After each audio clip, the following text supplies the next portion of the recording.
Where do you put a huge new airport in a jam-packed city like Hong Kong? The solution called for one of the biggest construction projects of the 20th century.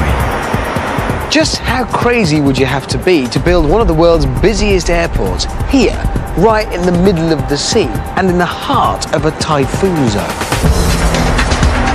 It's a crazy idea that only became this due to some clever engineering know-how. Know-how that just wouldn't have been possible without a World War II bomber.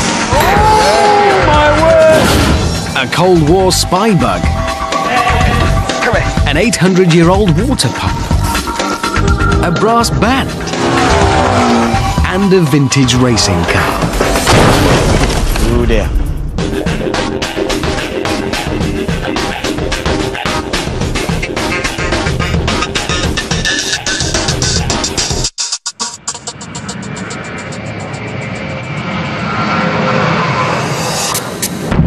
Most people who pass through Hong Kong's Chek Lap Kok Airport have absolutely no idea what it took to build it. Thank you.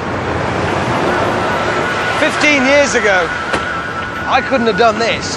Well, not without a wetsuit.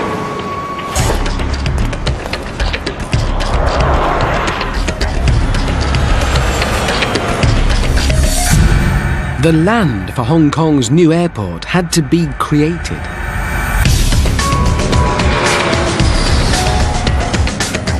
It was one of the biggest reclamation projects of the 20th century. And it couldn't have been done without a 13th century water pump. That land wasn't there.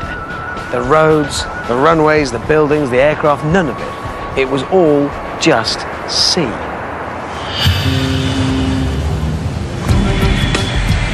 But what led engineers to take on such an epic task? In the 1980s, Hong Kong was growing fast. The old airport, Kai Tak, was struggling to cope as passenger numbers rocketed. And Kai Tak's airport was famous for its perilous approach. Hot jet engine, that's one way to dry your washing. The city needed a new airport, but where? There's just no good free space. The city is squeezed between the mountains on one side and the sea on the other. With space being such a rare and precious commodity, the residents of Hong Kong have long since learned to be very creative with how they use it. But for this project, the engineers came up with a plan that would make even these guys think twice. Engineers looked out to sea.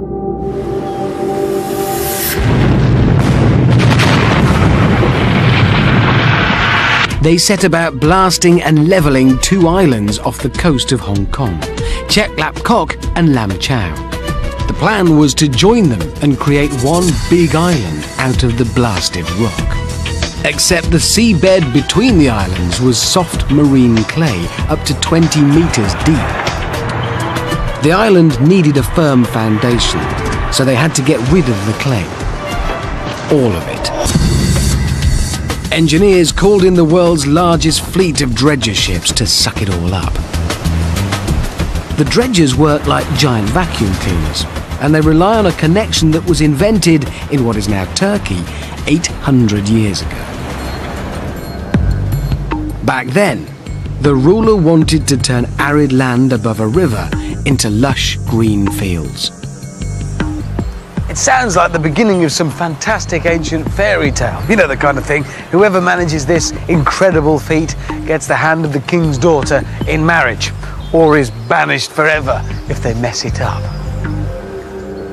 Undaunted, a genius inventor called Al-Jazri took on the challenge of moving water uphill. He created the world's first automated suction pump.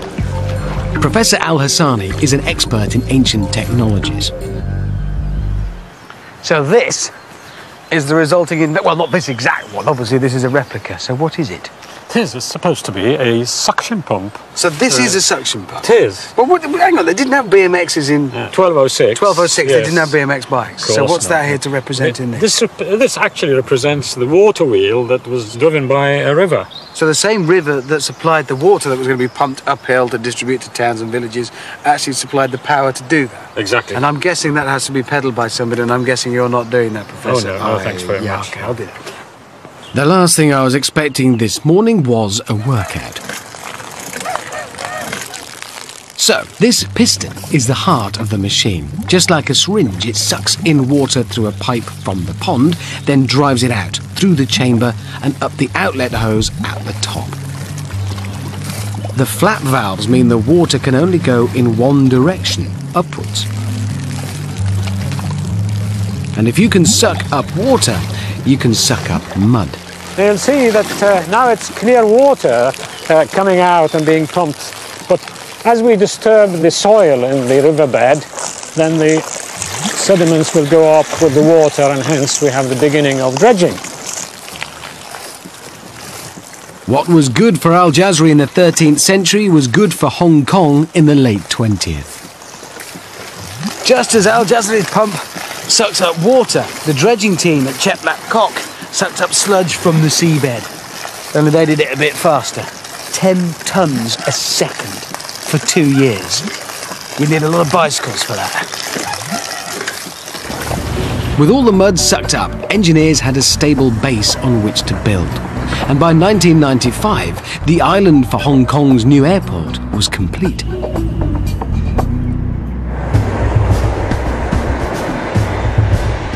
Building Hong Kong International Airport in the South China Sea solved the problem of space, but an airport at sea would expose aircraft to some dangerous weather.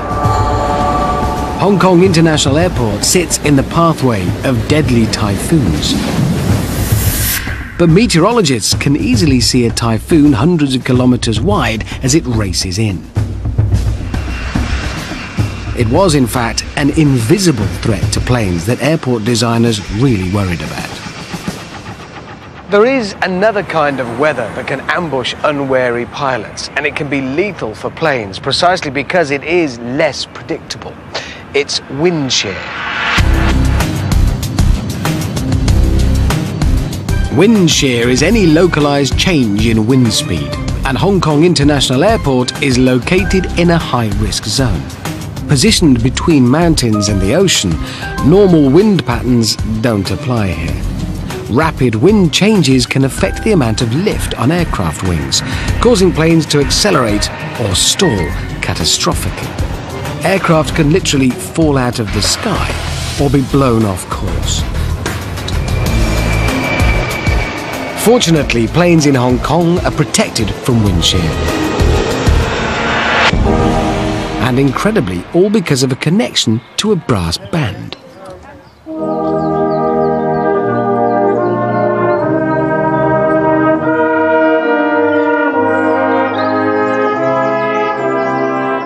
A scientist called Christophorus Boyce-Ballot asked a brass band to help him test Christian Doppler's revolutionary theory that you can detect if something is moving towards you or away from you by measuring a change in frequency. It was over 150 years ago that players, perhaps like these, were used to demonstrate a scientific principle that we take for granted nowadays, but that back then had to be explained and demonstrated and proven. It was 1845, and what the scientists did was put horn players on a train, because we have to get the horn players moving very quickly towards us and then away from us for this to work.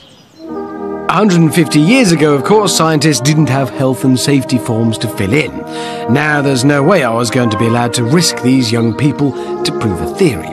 Luckily, we've got other things in the modern world that'll do the job.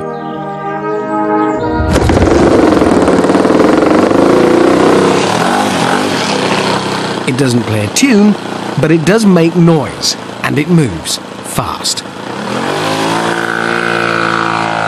Now listen carefully to the sound of the engine.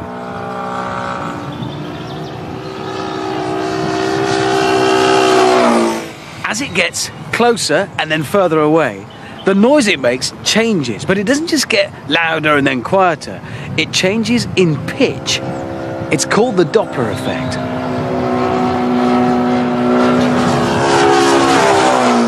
It works like this.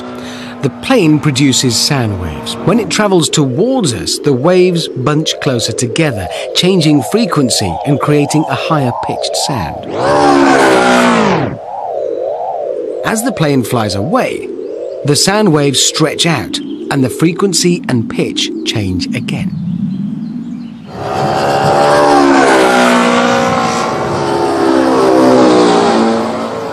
But what does the Doppler effect or Doppler shift have to do with detecting wind shear, those fast, potentially deadly, invisible currents of air?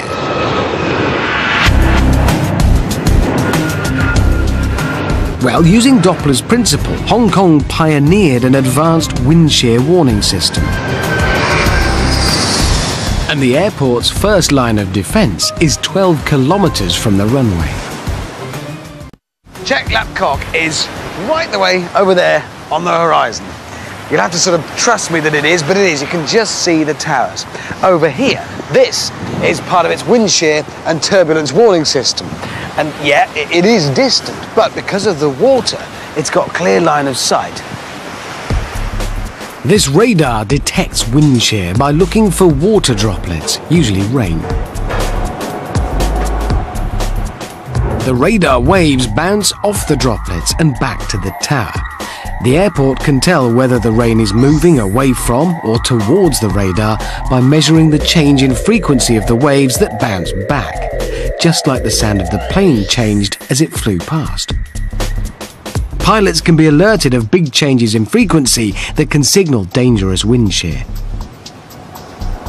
Even up this close, there's no sense that this mute, blank structure is watching, but it is, 24 hours a day. It's giving pilots flying into and out of Chek Lap Kok over there the comfort of knowing that someone has got an eye out for them, should Mother Nature decide to make things tricky. But what if the water droplets are too small to detect, or the air's too dry? This Doppler radar is as good as blind. So Hong Kong International Airport went a stage further and pioneered a new way of using Doppler shift to detect the invisible threat. Anything that moves and makes a noise can produce the Doppler shift. That's why you can hear it in police sirens, aeroplanes, or a band on a train. But it's not limited just to noise. You can also detect the shift in another waveform. Light. And a special kind of light is the key to Hong Kong's other use of Doppler. Right, a little experiment, I think. What I want to try and do is detect, see wind shear. What I have here, obviously, is an enormous fan. Now, I know that that fan's on and creating a continuous stream of current of air because I just switched it on.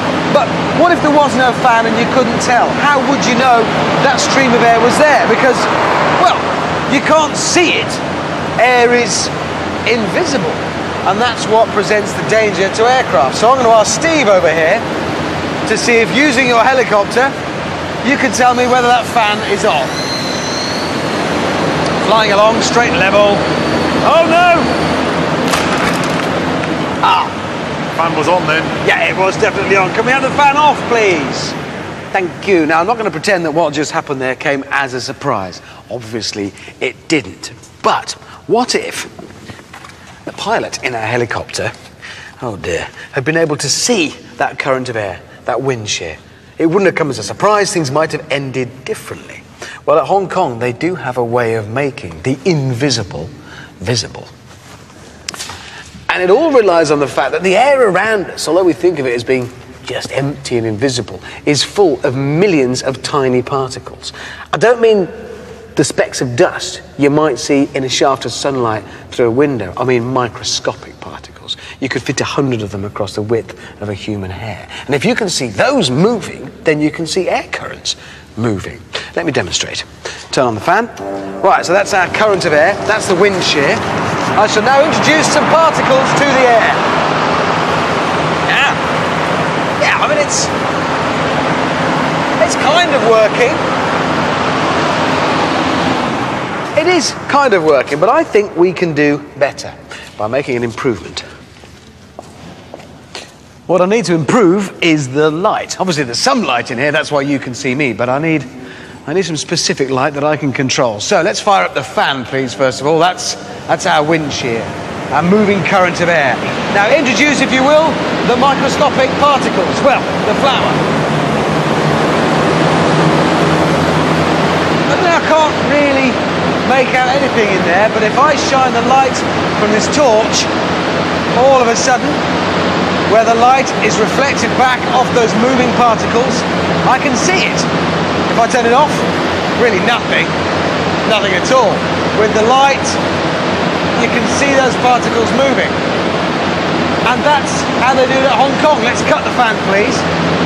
Obviously, they don't have people wandering around with big bags of flour to introduce particles into the air. They're already there. It's those microscopic particles, remember, that are all around us. And they don't use torches. They use lasers, but it's still light. And it's from this unassuming box on the airport roof that the light comes. It's a laser called LiDAR. I'm taking a look inside with airport meteorologist Mr. Chan. Wow, sort of electric shed. What's this do then? It's measuring winds, detecting wind shear over the airport. Hong Kong International Airport was the first to use Doppler this way, keeping aircraft safe from wind shear. Engineers could tick the box for getting planes in and out of Hong Kong's new airport safely, all thanks to a brass band. All that remained was to build one of the world's largest enclosed spaces for the new terminal. A breeze, except by now the clock was ticking.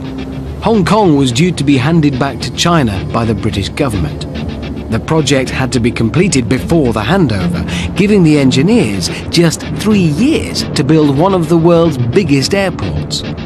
But the fast approaching deadline wasn't the engineers' only problem.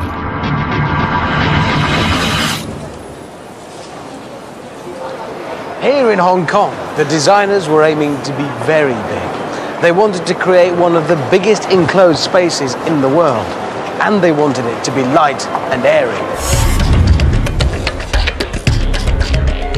A big space requires a big roof. At 700 meters wide and over a kilometer long, this was no ordinary roof. The airport architects insisted on a jaw-dropping design mirroring the rolling waves of the South China Sea. It was an engineer's nightmare. A roof this size would need lots of muscular columns to take its weight. But the architects didn't want heavyweight structures cluttering up their light, spacious terminal. This is a huge space with almost nothing to stop passengers moving around freely.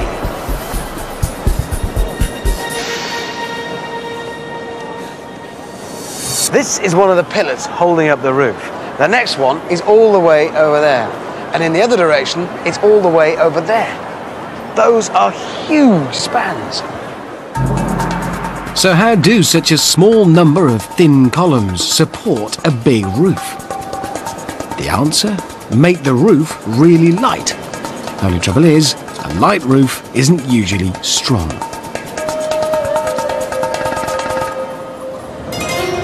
Funnily enough, making something light and strong is what plane designers have to do all the time. For the solution, the designers looked to the heavens and found inspiration in a World War II bomber.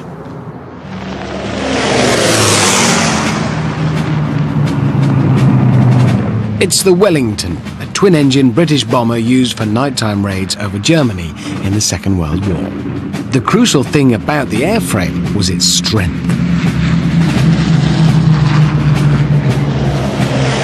British engineer Barnes Wallis had found a revolutionary way of making a frame light and strong. It looks more holes than metal, and the secret was in the way he arranged the material.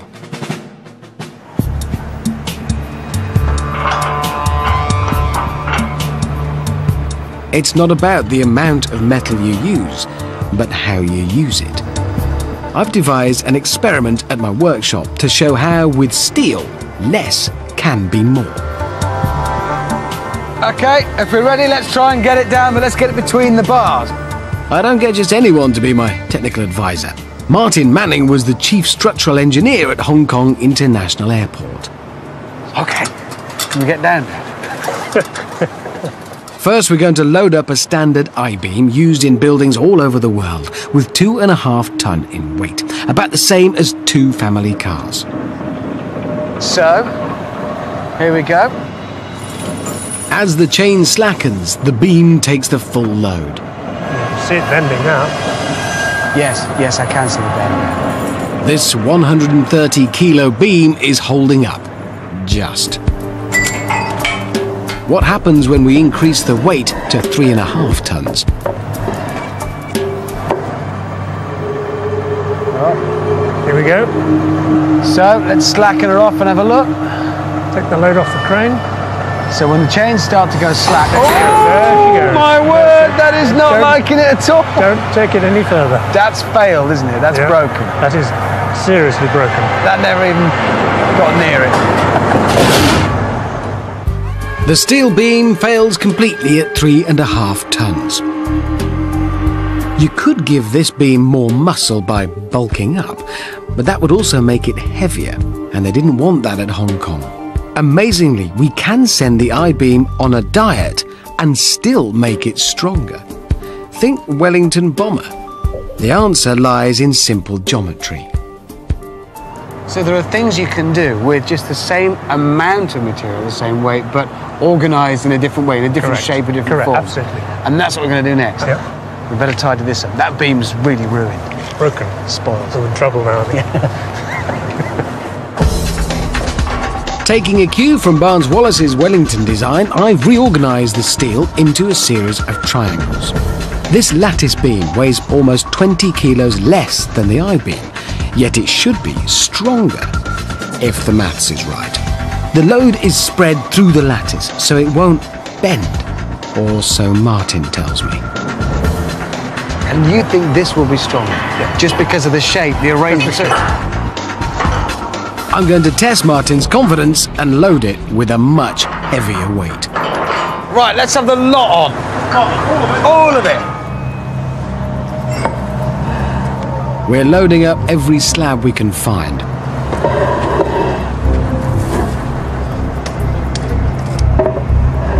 That's 4.5 tons, a ton more than the I-beam could hold. All the way back. Remember, this lattice weighs less than the I-beam.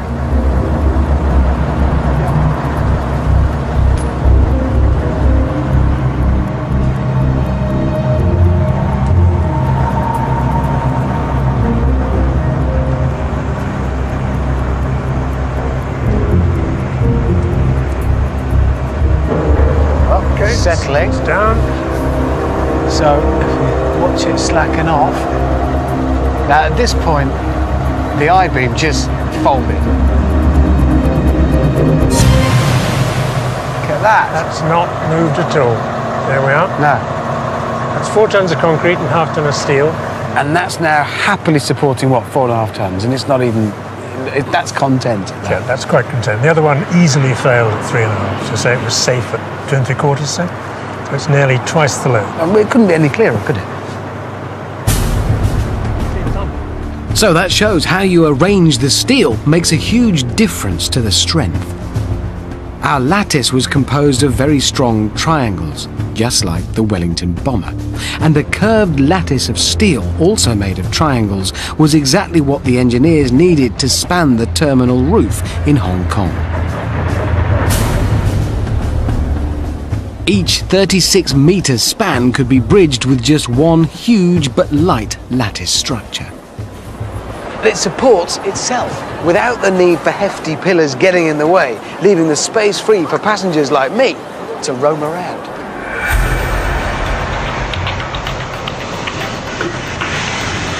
But of course, the building is just the shell for the business of getting passengers onto planes. Next, you need the stuff inside that makes it work. Stuff like baggage handling. And the designers didn't want an ordinary system. They wanted to go one better than other airports. Hong Kong International Airport carries 40 million or so bags a year and 3.5 million tons of cargo. Keeping track of it all is an immense task.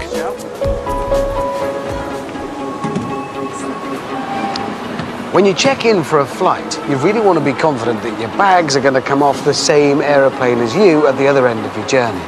And clearly, the designers here at Hong Kong Airport realise just how much having that confidence matters for passengers. Airports around the globe rely on barcodes to identify a bag's destination and owner.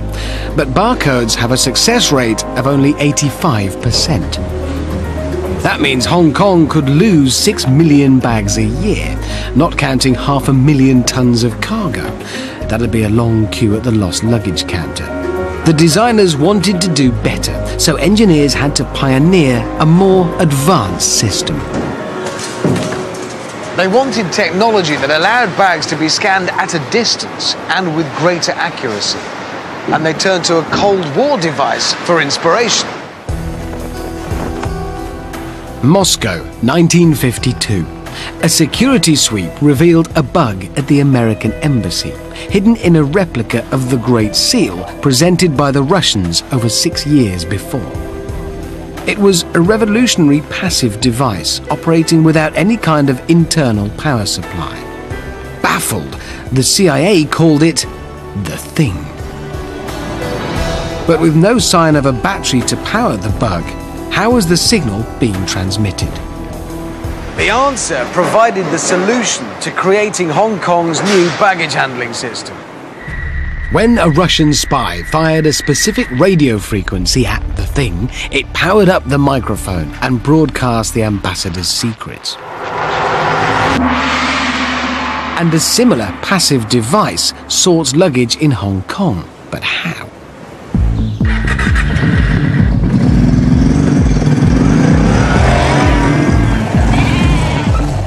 Funnily enough, spybug technology is useful for sorting other things that don't know where they're going. Sheep. Here at a farm deep in the British countryside, farmer Richard Webber manages his flock with a passive device, just like the Thing. So what have we got here? You got an ear tag, which is a visual tag, and a microchip. And that is the microchip, that's the heart of the whole thing. That's the microchip. When you excite that, it gives you the automatic number. So that's the key to this entire system. Yeah. All right, and we're actually going to ID one of these lambs now. Yep. We're going to do it. Yep, okay. we are. We're going to put so in once it's got that identity, that's its ID number for life. That's who it is. Well, we will link it through the handheld to the mother. So if you would like to hold the lamb. Hold the creature, yes. Okay. And I'll put the tag in its ear. You're going to have your ear pierced. Much smart, but it's very fashionable. Right. Now we're going to read the microchip. Right. And so that microchip is talking to the handheld, and that then is going to feed the information. And it's taking it, and now it's asking, what is it, a boy or a girl? It's not labelled, is it? Well, if you look between its legs. Excuse me. It's a boy. A boy. Okay, so we hit the ram on here. Yeah. And then it says, what breed is it? Sheep. Normally it's a Suffolk if it's got a black face. Right. So it's a Suffolk, and all done. So from now on, whenever that machine ignites this thing and sets this thing into action, it'll identify itself and it'll trigger all of that information. So the luggage, the sheep, has been tagged with a radio frequency identification chip, or RFID tag for short. But how does this tag help a farmer sort a flock of thousands? I've asked Richard to divide some sheep into 3 groups, according to their value, and we'll mix them all up and find out if we can sort the sheep back into their original pens. What we've done is we've put a colour collar on to show you that these are the sheep that should go into that pen. Right. So they're sorted into, we've got yellow collars. Yeah, red collars on that pen and no collars at all in there. We'll mix them up and then we'll run them through the auto drafter, we call it, and it will read the chip and decide which pen it should go in. So we're going to mix all of these 3 groups up, and this device here is going to sort them out again. That's right. All right, I like the confidence. You'll excuse me if I test it a little bit. I've just had a devious idea for something I'd like to do before we mix them up. Well, that's to be expected. First, I have to catch a sheep, which actually isn't easy. I want to check this machine is reading the microchips and someone isn't herding the sheep by looking at the collars. The only thing to do is mix up some collars and see if the sheep are still sorted accurately.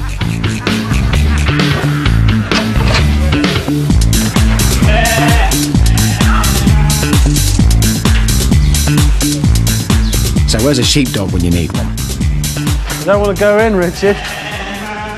Well, they make a noise like a stick. I don't make a noise like a stick. A stick doesn't make a noise, does it?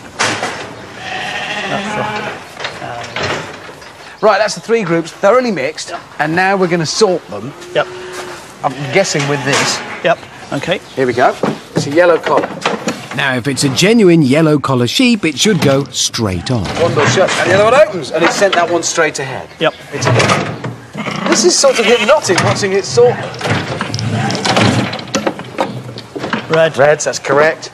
This sheep sorter sends a radio wave to activate the ear tag's passive microchip, exactly like the spy bug. The tag replies with its number, and the computer checks its records for the sheep's value, then decides where to send the sheep, regardless of collar. And you don't have to do, you're not doing anything. No, you could actually go and have some lunch if you wanted. So the advantage of doing it this way is it can be done at a distance. You don't have to be there or read a barcode. It just, they talk to one another automatically and sort them. That's right, and it is accurate. It's so accurate that I'll bet you £100 that your yellow collar and your red collar is in that pen. There will be one without a collar in that pen, and there will be one without a collar in that pen. A farmer just bet me money. I'm not going to take that. All right, fair enough. If you're that confident, we'll see if it has worked. Okay. Okay, so we're looking for a red collar and a yellow collar in here. Oh, I can see the yellow one already. That's the yellow collar. Yellow collar here. And the red one. Despite me mixing up the collars, Richard's RFID sheep sorting system soon saw through my cheating. So it's all about information and it's all about readability. And, well, it's a system very much like this, though without the lambs in it, obviously, that allows them to handle the baggage at Hong Kong International Airport without actually handling it. Hong Kong was one of the first airports to replace barcodes with RFID tags to track bags, thanks to Soviet spies. The luggage can be sorted accurately at high speed. 40,000 every 24 hours getting to the right plane 97% of the time.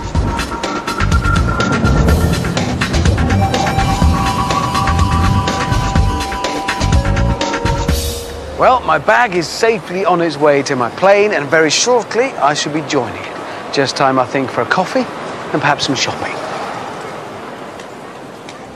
In a terminal with so much space, there's no shortage of room for retail therapy. But the size of this building posed another problem for the airport engineers. Remember those typhoons? These severe tropical storms have their own internationally recognized scale of destruction. At the top of the scale, Category 5, wind speeds can escalate to 250 kilometers an hour.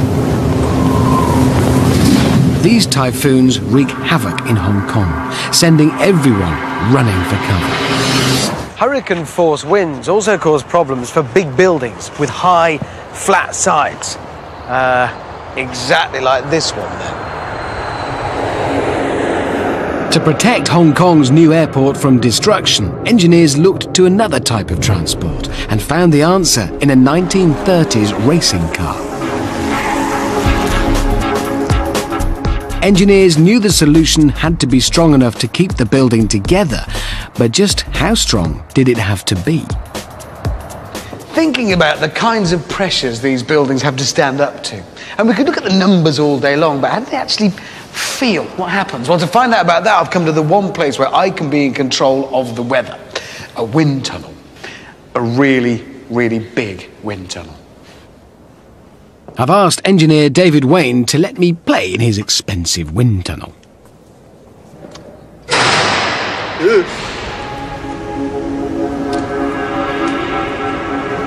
All I want to do is just get a real physical feeling of the kind of forces in a typhoon. I mean, how windy is a typhoon? 130 kilometres, 80 miles an hour. I mean, it's breezy, but how windy is it, really? And why did they put a mattress strapped to the floor immediately behind me? Okay, that's breezy. David signals the wind speeds already up to 40 kilometres an hour. Oh, that's nippy. Oh. So this is about 70 kilometres an hour. That's gale force strength. Just feeling the pressure. I mean, I'm feeling that on me now. That's as a bloke, not a big bloke at that. If I was a whole building, imagine the pressure's on me just at this speed. David cranks it up to 100 kilometres an hour. Probably as well that I don't wear a toupee.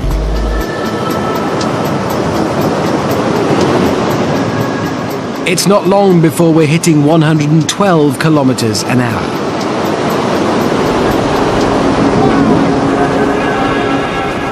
130 kilometres an hour, this wind tunnel's top speed. This is equivalent to a Category 1 typhoon. Just imagine a Category 5, almost double this speed.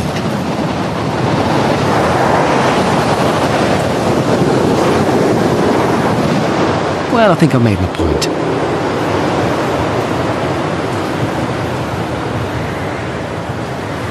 Yeah. Well, sometimes numbers, theories aren't enough.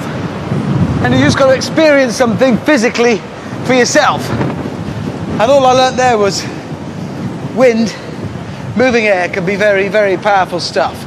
Even when you're just a small bloke. If I was the side of a huge building, the pressures would be incredible. The walls were reinforced to cope with the immense loads. Unfortunately for the engineers, strong winds stress the roof in a different way. Every aeroplane using this airport relies on one thing to get into the skies: lift. And one of the secrets to creating that lift lies in air moving quickly across a surface. That terminal roof is a very big surface. Add in some fast-moving air, and there's the potential for a very, very big problem. Back at the wind tunnel, I'm going to find out what happens to a curved roof when it's hit by a typhoon-strength wind. I have here a small building. Well, it's very small, but I have more to the point over here, a roof. And it's got a profile a bit like the one at Hong Kong. And I understand the theories that because of this shape, it'll work like an aircraft wing and that'll generate lift and it'll be lifted up off the building. But I kind of need to feel that happening for myself. So I've got the roof, I've got the building, I've got the wind tunnel to make the wind going over the top. I feel an experiment coming on. I've got to get in a small building. Okay. I'm in. I mean, it's basic, but it's home. Right, I need my roof now, please. And I can find out just how it feels. Right. Ah, yes, one important feature. This is quite an expensive facility we're in, so just in case it does lift the roof off, I'm chaining it in place so it can't fly through the expensive fans at the end of the wind tunnel. Right, one of those. All done. Okay. Remember, this wind tunnel can reach wind speeds of a Category 1 typhoon, 130 kilometres an hour. Let's see if that's enough for this roof to fly. Well, I think you can see how the wind curves its way over the roof, but as yet, that isn't resulting in any lift. 40 kilometres an hour and rising. Now it's getting windier. My roof's still on. This whole wall is vibrating as the wind's hitting it face off. Ooh, something happened there. Some movement from the roof. I'm not doing any of this, it's just happening. Whoa, whoa, whoa, whoa, whoa. All of a sudden, that's not me, that's my roof. At just over 55 kilometers an hour, this roof takes off. My building is in a terrible state. It's broken the chains.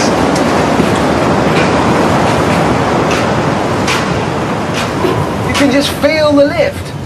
It passes a critical point and then wallop! The roof just wants to take off. It feels like a wing. Well, the big bad wolf didn't get in, but what I could feel then was the two stresses facing a building in a strong wind. Because initially there's the wind just hitting the side of it there and it wants to just collapse the building that way. And then suddenly when the wind grew and grew and grew, there came a point when the roof was at peril. And it wasn't that it was just being blown that way, it was actually being lifted up. So that's two very distinct and separate stresses on a building. One this way, collapsing the walls, and the other lifting the roof off. That's a problem. One way to hold a flyaway roof is to lock it down tight, but this would call for a beefy building, precisely what the architects didn't want. The airport engineers came up with a better idea, and the key was flexibility, thanks to a pioneering joint from a 1930s racing car.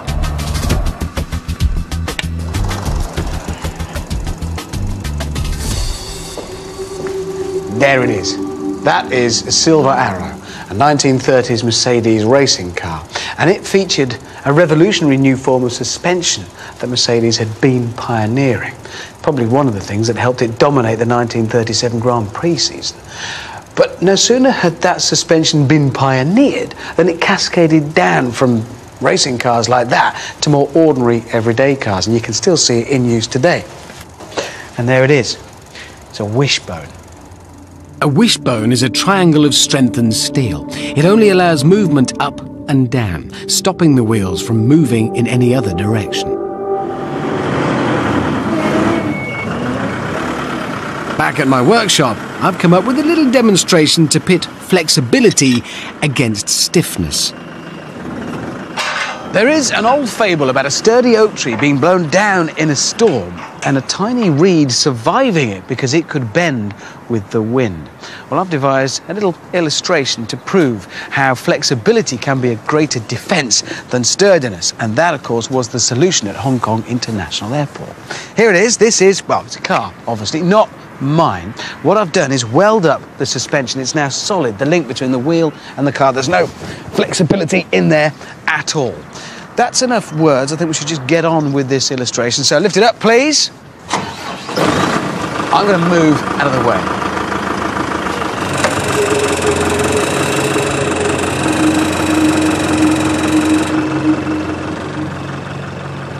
Okay, well, if everything's set, drop it.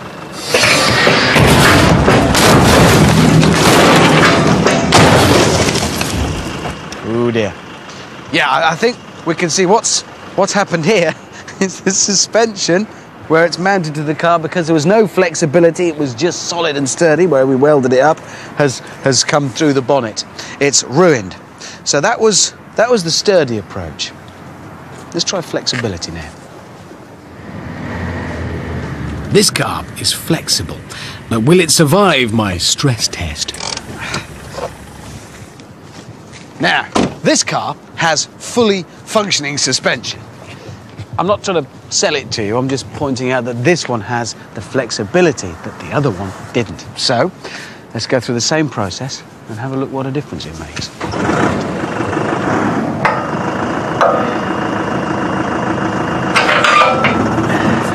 Take it up.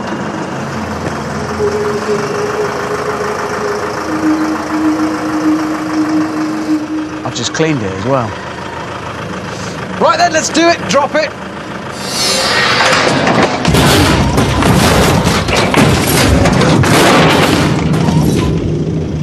Well, it landed, definitely. Gravity did that bit. Question is, what kind of state is it in? Well, it's still flexible. Hang on. All of these are boding well, you see. The flexibility helped it weather the storm. But does it still work? And I guess, as the final proof, we should really see if it still works.